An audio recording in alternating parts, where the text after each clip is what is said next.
I knew she was going to return. The thing is with Ronda is she worked so hard for 3 years for us, you know, nonstop, doing our stuff, her stuff. And she wanted some time off. If anybody deserved time off, it was her. And we probably started talking about her coming back 4 months ago.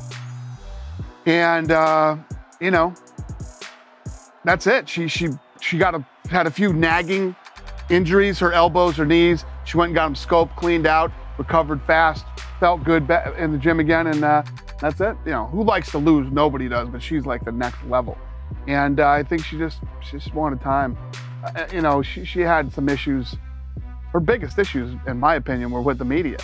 She just felt like the media completely turned on her when she lost, felt attacked, and you know, she felt like these people in the media that she gave 3 years of her life cruising around giving interviews to completely turned on her when she lost. And you know, listen, you know, I've been doing this for 16 years and I've had my, you know, my moments. The media can irritate you, and you know, if you go through something traumatic like she did and losing and everything else, and you have to listen to, you know, some of the things that are being written and said, I get it.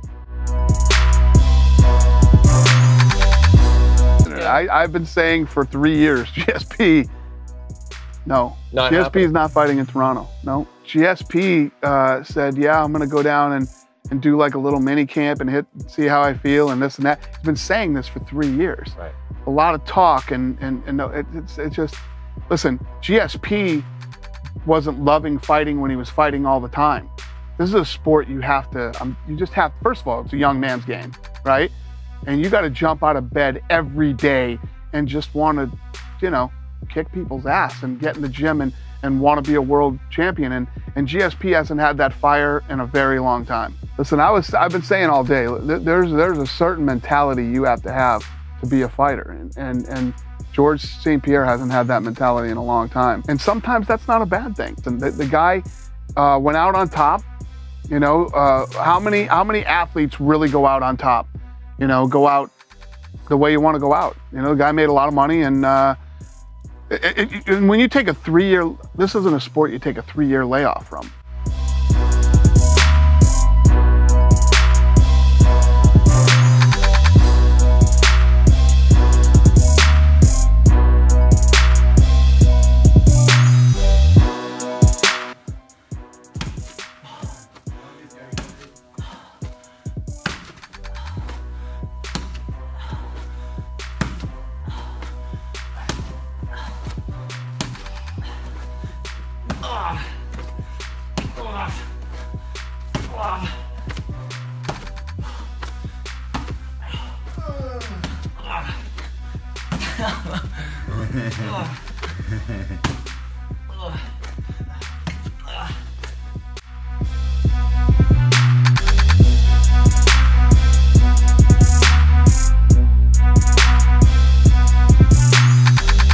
When a guy knocked you out cold, dominated you the first time, knocked you out cold, and I didn't talk about this before the fight because I didn't even want to think about these things, but the day of the fight in bed, you're alone with your thoughts. And you know, I had a lot of nerves because the last time I went up against this guy, he beat the living daylights out of me and knocked me into oblivion. I was unconscious for about, well, for a very, very long time, and I didn't have my faculties for a couple of hours the first time I fought him. So that took a lot of balls, and no one else in the division is capable of doing that quite like Dan Henderson. So anyone that said that I was looking for an easy payday, they can kiss my ass. I was trying to get revenge on the toughest, most devastating loss that I went through, or that anybody's ever been through in the UFC. There was some higher ranked people than him, you know, maybe complaining they didn't get the shot, but none of them could end the fight with one shot. Like we've seen Dan Henderson do that time and time again. He did it to me, did it to Fedor, did it to Babalu, did it to Shogun. He's done it so many times, did it to Tim Boach. I mean,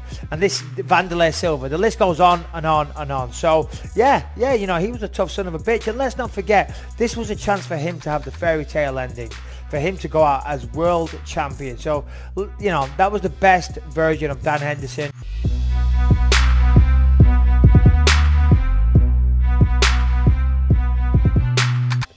we're excellent, man. I believe Mark Henry been kind of game planning for Conor for a little bit because he thought Frankie Edgar was gonna go after him. So before we even had the fight, Mark Henry already had the game plan set. Already knew what we wanted to do. Knew what Conor was strong at. Knew what he was weak at.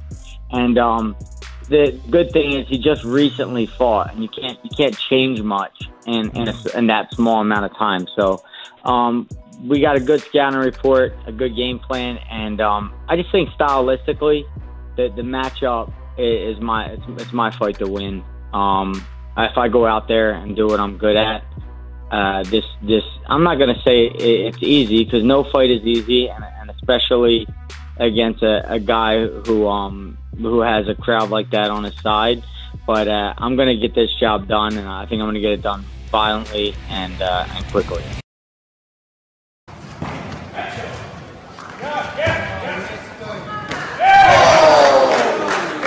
Johnny, angry Johnny, this is just about gay.